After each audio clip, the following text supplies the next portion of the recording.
Assalamualaikum warahmatullahi wabarakatuh. Dan selamat sejahtera bertemu lagi saya Zaza. Kali Zaza bersama suami baru balik kerja dan kami terus singgah ke sini, ke Nasi Lemak Sarawak, Sri Sarawak. Dan specialnya kami antara orang terawal yang hadir ke Nasi Lemak Sarawak. Okey. Tak saya boleh tengok. Lauk-lauk ni pun belum ada lagi. Nampak? Hanya ada ni je. Apa pun, kami sabar menanti sementara mereka menambahkan lauk-lauk.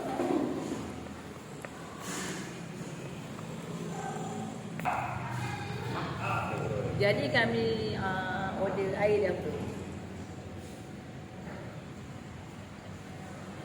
Okey, kemudian kita lihat adakah dah ditambah lauknya. Barulah hasilnya. Okey, setelah lauk-lauk tadi dah ditambah.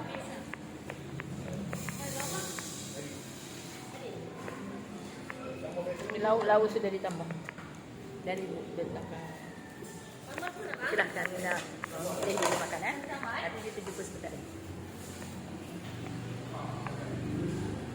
Okey, antara yang kami ambil, kita nak dulu.